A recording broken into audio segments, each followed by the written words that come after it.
ఒక ప్రకాశవంతమైన ఉదయం, పెద్ద హృదయం కలిగిన ఆసక్తిగల యువకుడైన మాక్స్ తన గ్రామానికి సమీపంలోని అడవిని అన్వేషిస్తున్నాడు.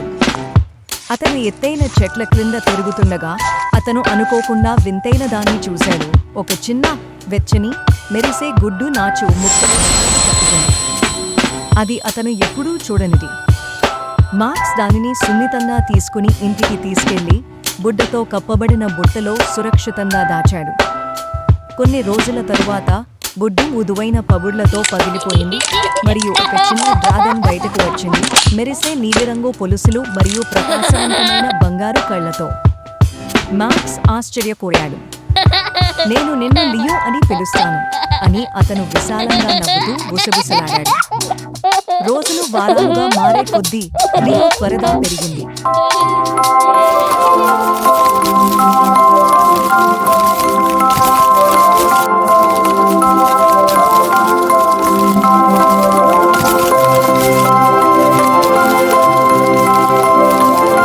గ్రామానికి సహాయం చేశారు. కానీ ఒక సాయంత్రం లియో ఒంటరిగా అడవిలో తిరుగుతున్నప్పుడు వేటగాళ్ల బృందం అతన్ని గుర్తించింది. అతను ప్రమాదకరమని భావించి వారు అతన్ని వెంబడించి వలలతో కాల్చి చివరకు ఒక పెద్ద ఇనుప పంజరంలో బంధించారు. లియో గర్జించాడు, కానీ కడ్డీలు చాలా బలంగా ఉన్నాయి.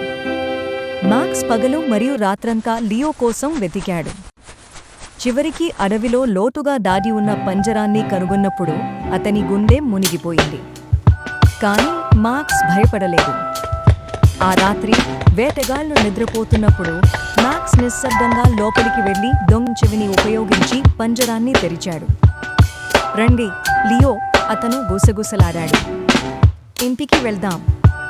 కానీ వేటగాళ్లు మేల్కొని "హే, వారిని ఆపు" అని అరిచారు. మాక్స్ మరియు లియో పరిగెత్తలేదు. వారు తమ స్థానాల్లో నిలబడ్డారు. దగ్గరగా గర్జనతో లియో వేటగాళ్లను భయపెట్టే అగ్ని వలయాన్ని పీల్చాడు. మాక్స్ ఒక పొడవైన కర్రను పట్టుకుని దానిని ఊపి వారి సామాగ్రిని పడగొట్టాడు. బాలులు మరియు డ్రాగన్ కలిసి ధైర్యంగా పోరాడారు. వేటగాళ్లు అడవుల్లోకి పారిపోయేలా చేశారు. అలసిపోయినప్పటికీ విజయం సాధించిన మాక్స్ మరియు లియో గ్రామానికి తిరిగి వచ్చారు. లియో ఎంత సౌమ్యంగా మరియు విశ్వాసపాత్రుడిగా ఉన్నాడో చూసిన గ్రామస్తులు అతన్ని చీజ్ మరియు కౌగిలింతలతో స్వాగతించారు. ఆ రోజు నుండి ఎవరూ డ్రాగన్లకు భయపడలేదు. వారికి మాక్స్ లాంటి హీరో మరియు లియో లాంటి స్నేహితుడు ఉన్నప్పుడు కాదు.